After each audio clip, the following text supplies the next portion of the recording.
Bismillahirrahmanirrahim. Assalamualaikum warahmatullahi wabarakatuh. Jumpa lagi dalam channel Beribil Dr. Z.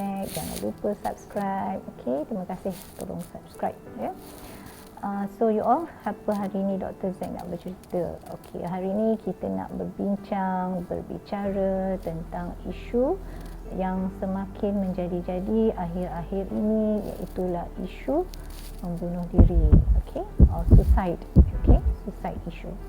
Okey, sebenarnya Dr. Zack nak bagi tahulah you all, sebenarnya bukanlah tujuan kita nak mewawarkan or make famous isu-isu yang macam ni. Ia adalah isu bunuh diri ini adalah isu yang sangat-sangat sensitif dan kita pun tak mahu bila kita bercerita banyak tentang ini, dan orang ramai akan lebih, maksudnya bukan orang ramai lah, maknanya di luar sana tu ada mereka-mereka yang ada intention, maka dapat pula idea dan lakukan yang bukan-bukanlah kita tak nak. That is not my tujuan pun. Semua kita nak kupas sedikit tentang isu ni. Beberapa hari lepas kita dah dengar daripada Penang berita mereka, orang terjun bangunan, ramai yang menyaksikan, ada beberapa orang menyaksikan. Kemudian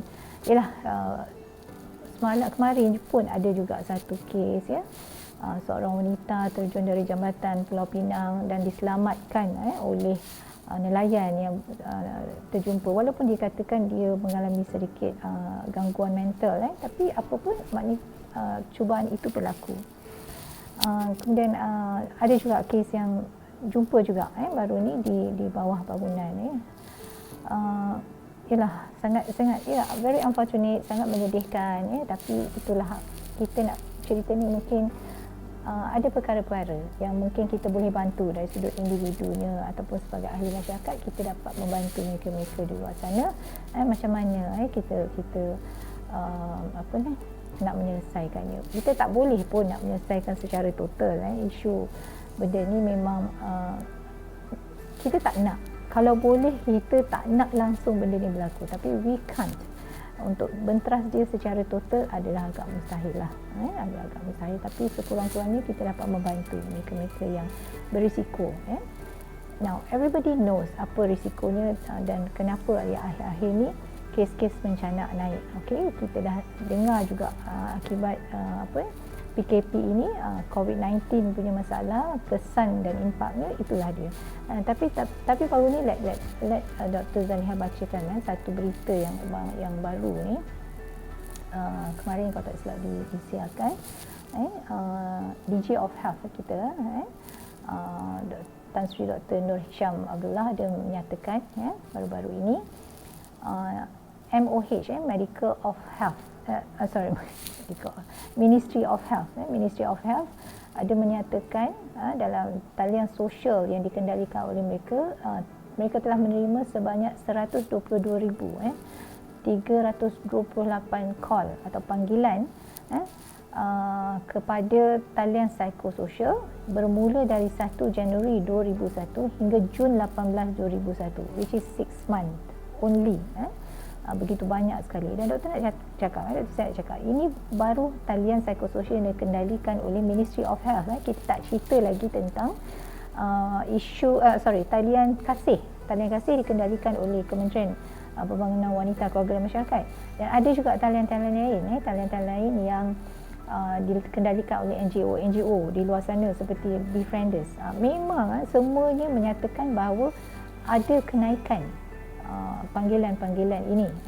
Kemudian dinyatakan pula 89.4%, hampir 90% kes itu yang berjumlah lebih kurang 109,806 kes itu adalah berkaitan dengan isu-isu social, social problem yang berkaitan dengan tentang pendapatan ataupun income keluarga mereka yang hilang pekerjaan, masalah keluarga, masalah perpisahan dengan keluarga, ahli keluarga ataupun perceraian perceraian.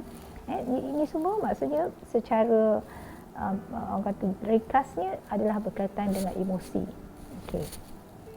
So dari sudut kajian sebenarnya ada menyatakan bahawa memang mereka-mereka melakukan perkara bunuh diri itu memang ada sedikit genetik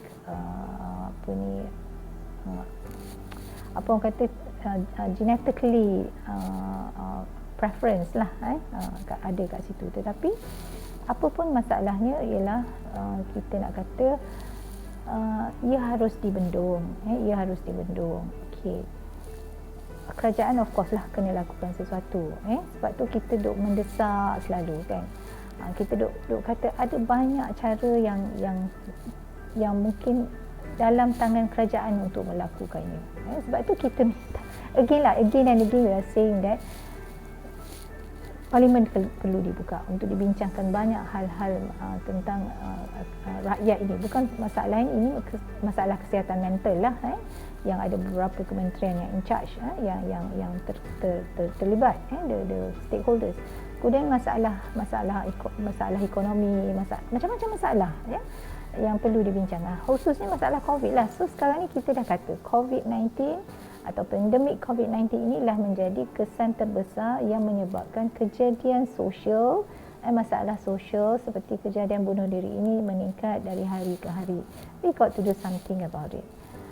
Satu lagi seperti yang Dr. Zaid kata, kita berulang-ulang kali sebut, kita kena keluar cepat daripada COVID-19 ini, pandemik COVID-19 ini, kan? So sebab itulah, please lah ingatlah bahawa nyawa rakyat itu di tangan anda. Kerajaan have to do something. Kita sebagai ahli masyarakat ada jugalah yang kita boleh lakukan, tapi tak banyak benda yang kita boleh lakukan. Okey, contoh, apa yang kita boleh lakukan sebagai ahli masyarakat? Kita sebagai ahli masyarakat mungkinlah sebab kita tahu, kita duduk dalam masyarakat, kita tahu jiran kita macam mana. Itu pun dalam zaman keadaan sekarang ni, ramai di antara kita yang tak tahu sangat pun kisah apa khabarnya jiran kita ni kan. Masing-masing duduk rumah, MCO ni tak keluar kan, kita tak tahu.